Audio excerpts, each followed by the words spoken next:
ప్రభు పేరట మీ అందరికీ శుభాభివందనములు। ఈ రోజు మన అనుదిన వాక్య ధ్యానమైన ఎడారిలో సెలయేర్లలోని వాక్యము। నీ శక్తికి మించిన ప్రయాణము నీకు సిద్ధమై ఉన్నది। మొదటి రాజులు 19వ అధ్యాయము 7వ వచనము। అలసిపోయిన తన సేవకుని విషయం దేవుడేం చేశాడు? తినడానికి ఆహారం ఇచ్చి నిద్రపొమ్మన్నాడు। ఏలియా చేసింది చాలా ఘనకార్యం। ఆ హుషారులో రథం కంటే ముందుగా పరుగెత్తి గమ్యాన్ని చేరుకున్నాడు। అతని దేహం అలసిపోయింది, నీరసంతో పాటు దిగులు ముంచుకొచ్చింది।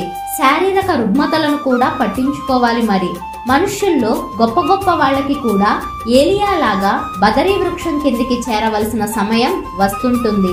ప్రభువు మృదువుగా మాట్లాడే మాటలు వాళ్ళని సేదదీరుస్తాయి। నీ శక్తికి మించిన ప్రయాణం ఇది। నేను నిన్ను బలపరుస్తాను। శారీరకమైన బలహీనతను ఆత్మ సంబంధమైన బలహీనతగా ఎంచి దిగులు పడకండి। ప్రార్థించడానికి కూడా ఓపిక లేదు। అలసిన దేహం సొమ్మసిల్లింది, మనసంతా ఒకటే దాహం, ఒకటే ఆలోచన। ఆదమరచి కొంతసేపు నిద్రపోవాలి। అలా పడి నిద్రపోతే దేవుడేమంటాడో?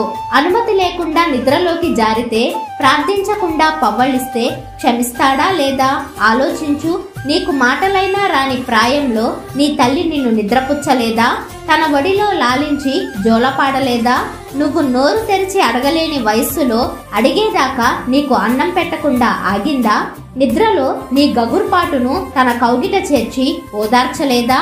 నీ బాల్యప్రాయంలో చెప్పడం చేతగాని వేళ ఆ తల్లి ప్రేమ నీకు గుర్తులేదా? ఇప్పుడు ప్రార్థనకి కూడా ఓపిక లేని అలసటలో మానవ సహజమైన బలహీనత లొంగదీసిన వేళ నిస్సంకోచంగా పడుకొని విశ్రాంతి తీసుకో। తల్లి ఒడిలో ఉన్నట్టుగా నిదురపో। నీ పరమ తండ్రికి తెలుసు నీ అలసట। పసిపాపలాగా హాయిగా నిదురపో। తలవాల్చవచ్చా లేదా అని సందేహం వద్దు। నువ్వు అలసిపోయిన విషయం తండ్రికి తెలుసు।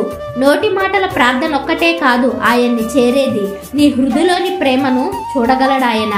నీకు ప్రార్థించడం వచ్చునని ఆయనకు తెలుసు, ప్రార్థించే ఓపిక తెలుసు। క్రీస్తు కరుణకి సరిహద్దులు నీకే తెలుసు।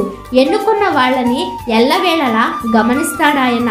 తన ప్రియుల్ని పడుకోబెట్టి నిద్రపుచ్చినప్పుడు, కాచి కాపాడే భారం ఆయన మీద పడినప్పుడు నీ ప్రాణాన్ని ఆయనకు అప్పగించు। ఇక భయమే లేకుండా ఆయనలో పవ్వళించు।